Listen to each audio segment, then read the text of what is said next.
Magandang araw, ako si John Rose M. Evangelio, isang graduado mag-aaral mula sa Northeastern Mindanao University, Tandag Campus. Sa bidyong ito, sasabak tayo sa isang paglalakbay, isang paglalayag sa dagat ng makabagong edukasyon, kung saan aalamin natin kung ano ang Wix, paano ito gamitin, at paano ito nagiging makabuluhang kasangkapan sa pagtuturo at pagkatuto, online man o face-to-face. Sa panahong ang silid-aralan ay hindi na lamang apat na sulok ng pisara at upuan, hamon sa atin bilang mga guro at mag-aaral ang pumili ng mga digital na platapormang hindi lamang mahusay sa teknolohiya, kundi may puso sa pagtuturo. Mga platapormang organisado, malinaw at tunay na tumutugon sa pangangailangan ng pagkatuto. Isa sa mga platapormang ito ay ang Wix, isang digital na spasyong aking ginamit sa pagbuo ng isang educational website na nagsisilbing bangka ng kaalaman. Isang sasakyang nagdadala ng mga aralin, gawain at makabuluhang ugnayan sa pagitan ng guro at mag-aaral. Kaya't halina't sumakay at sabay nating tuklasin kung paano nagiging makabuluhan ang pagkatuto at pagtuturo sa pamamagitan ng Wix. Ano nga ba ang Wix? Ang Wix ay isang website building platform na nagpapahintulot sa kahit sinong gumagamit kahit walang kaalaman sa coding na makagawa ng sariling website. Mayroon itong drag and drop editor, mga nakahandang template na makatutulong kung hindi pa gaanong bihasa ang isang user sa pagdedesenyo ng isang website. At iba't ibang features na angkop sa edukasyon tulad ng paglalagay ng mga modules, forms, videos at learning materials. Para sa mga guro, ang Wix ay maaaring magsilbing online classroom, learning hub o digital portfolio. Para naman sa mga mag-aaral, para itong isang one-time shop kung saan magiging sentro ito ng aralin, anunsyo at mga gawain. Paano mag-register o magsimula sa Wix? Upang magsimula sa paggamit ng Wix, sundin lamang ang mga hakbang na ito. Una, pumunta sa iyong browser at i-type ang www.wix.com. Pagkatapos, ito yung lalabas. I-click lamang ang Get Started. Kapag wala ka pang account, i-click lamang ang Sign Up. Kailangan mo lamang lagyan ng mga impormasyon ang hinihingi katulad ng email at password. Maaari ka namang mag-continue gamit ang inyong Google account o continue with Facebook.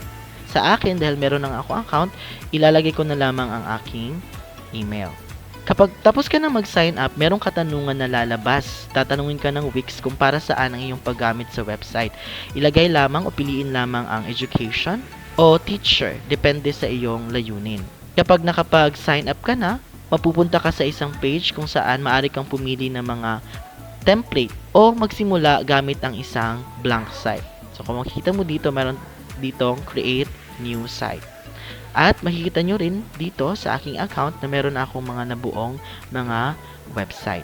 Sa aking website, pinili ko ang isang malinis at organisadong disenyo upang madaling gamitin ng mga mag-aaral, lalo na sa pag-access ng mga aralin, pagsusulit at gawain.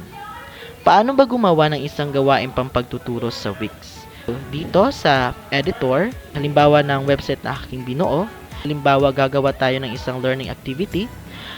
Una, sa Wix editor, i-click ang add o plus sign. Dito natin makikita. Maaari tayong maglagay ng text, no? Kung maglalagay tayo ng panuto halimbawa, at maaari tayong maglagay ng button na kung saan kapag i-click nila, mapupunta sila sa isang nakalink na Google Form, Wix Form o External Assessment Tool. Halimbawa dito sa aking website.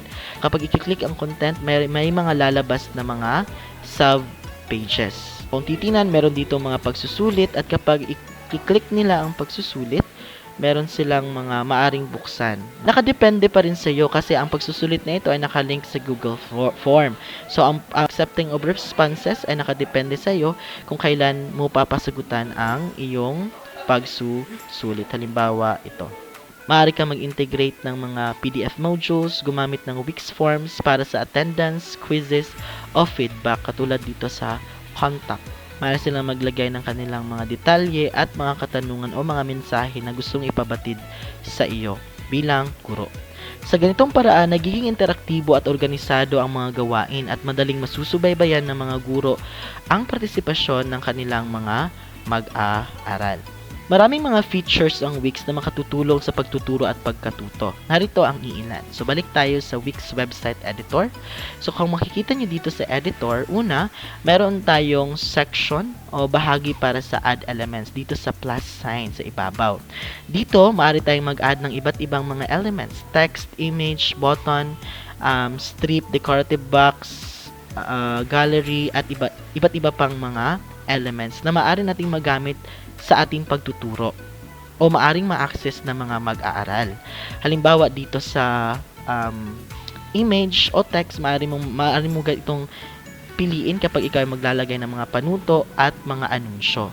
Dito naman sa pangalawa, maaari tayong mag-add ng mga sections. Maaari tayong mag-add ng forms, list, at text, no? Halimbawa, kung meron tayong pagsusulit na gagawin sa ating klase. Pangatlo naman, maaari tayong mag-add ng mga pages and menu. Kung napapansin nyo dito sa aking website na ginawa, merong 4 na main page: home, about site, content, and contact. Sa bawat main page, maaari kang maglagay ng mga sub-pages na makikita lamang ng mga mag-aaral kapag i-click nila o i-explore nila ang main page. Halimbawa dito sa aking binuong website, kapag i-click nila ang about this site, pampupunta sila sa interface kung saan nakalagay ang introduksyon, mga layunin, at tagapagturo. Ito ay interactive kasi kapag i-click nila halimbawa ang introduksyon, mababasa nila ang introduksyon tungkol sa kurso. Maaari silang bumalik sa about this site kapag titingnan nila ang mga layunin sa kurso at iba pang mga impormasyon tulad ng tagapagturo. Dito naman sa content, maaari nilang mabuksan ang mga interactive na buttons din, no? Halimbawa ang syllabus ng kurso, module, kung titingnan nila, na naka-embed na rin ang PDF. Maaari din nilang ma-access ang mga pagsusulit na aking inilagay. Halimbawa ito. So bubuksan lamang nila at nakalink na ang mga pagsusulit gaya ng naipakita kanina. Maaari din nilang ma-access ang mga karagdagang impormasyon dahil nga isa sa mga features ng Wix ay pag-integrate ng mga media. Halimbawa dito, meron akong inilagay na mga karagdagang sanggunian na maaring mapapaunlad sa pagkatuto ng mga mag-aaral. Halimbawa, itong e-panitikan na isang website kung saan mapapanood nila ang iba't ibang mga video, no? Iba't ibang mga e-panitikan, mga e-pabula dito. No? Ito yung halimbawa. Pwede rin natin gamitin ang site design kung saan kung hindi pa tayo masyadong bihasa sa pagdedesenyo ng website, matutulungan tayo na maaari nating magamit ang mga themes, no, text theme, page background, at iba pa, mga transitions, no, kung hindi pa tayo masyadong bihasa sa pagdesenyo ng ating website. At maaari tayong mag-integrate o mag-embed ng mga videos, no, na magagamit sa ating pagtuturo, na maaring ma-explore o matuklasan ng mga mag-aaral. Isa rin sa features ng Wix ay ang accessibility at 24/7 availability na ma-access ang site na nagbibigay daan sa mga mag-aaral na balikan ang aralin kahit kailan at kahit saan hanggat meron silang access sa internet. So ito yung isa sa magandang na itutulong nito dahil nga minsan meron tayong mga pagkakataon kung saan naaantala ang klase o nadidisturbo ang klase dahil halimbawa merong mga kalamidad, merong mga events, no?